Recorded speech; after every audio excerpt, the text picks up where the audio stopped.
Hey, what's up, everybody? Welcome back to Off the Bench right here on Everyday Kentucky. We are back at Locust Trace Agri-Science Center right here in Lexington, Kentucky, but I'm joined now by softball player Molly Lewis. Molly, how are you doing today? I'm doing good. How are you? I'm doing great. Softball, let's get down into it. I played baseball, a little bit different, same, but different. So take me through when you're back catching, what goes through your head as far as, do you call your own pitches first of all, or do you have a coach calls your own pitches? It kind of depends. Okay, do you have a feel of like, you know, what are like the hitters up there or? Sometimes, a lot of the teams that we face, they're friends of mine, so especially during the summer, I can kind of tell, they don't like it inside, I'm going to bring it inside on them. So, okay, okay. How do you stay back there and really like be confident knowing that, A, one, I'm going to catch this ball, but B, if it's going to go anywhere else, I got to be able to block it and make sure it stays in front? It's a huge mental battle, As a human, you don't want to be hit with something. Right. So, having to get in front of something that's coming at you, 60 miles per hour is not fun. And, it was a huge mental block, especially.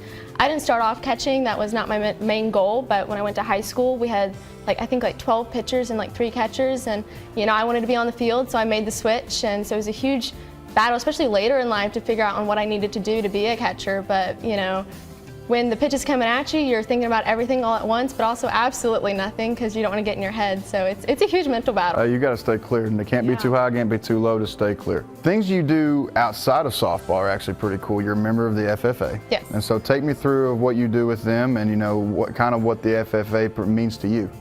So I'm the chapter secretary here at Locust Trace, so I do a lot with the meetings and keeping up with member involvement, and I even am a representative at local meetings. Later tonight I'm going to go to a Farm Bureau meeting and present to them our national convention trip that we just had. So we do a lot with that and a lot with our community and our community partners. But I do a lot of competitions. I do speeches in dairy, the Agri-Science Fair, parliamentary procedures, so I definitely keep myself busy.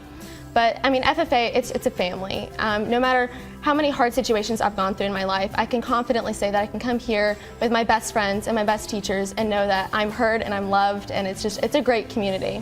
That is awesome. Yeah. That is awesome. So when you're out there working with the FFA, and you're talking about going to these meetings, working with the Farm Bureau, being involved in the community, different things like that, moving forward, do you see yourself kind of in that same kind of role, or is that something you want to do down the line? Yeah, so I actually want to be an agriculture teacher. It's people like my advisors that I get to see every day that have really made a difference in my life. COVID has obviously been really difficult for everyone, but it definitely took a huge role on me and my family. So going here and then seeing my teachers just giving me constant support have definitely pursued me to continue on my path. I would imagine that being out here on this beautiful farm and having the facilities that you guys do and the teachers that you guys do, it's just a thing to where that people actually care, about agriculture and care about the progression of agriculture. So it's really cool to see, because I live literally right over here and I drive through this here all the time. To be honest with you, I had no idea what this was, and now being able to come here and talk to you and your other classmates, it's really, really fascinating what you guys do here. So it's really awesome. So thank you for sitting down with me today. I know you have a really busy schedule through school and everything, so I appreciate that. Thank you so much. This has been Off the Bench. We'll see you guys next week right here on Everyday Kentucky, airing every Thursday right here on WKYT. See y'all next week. Off the Bench with Cash Daniel, brought to you by UK Federal Credit Union.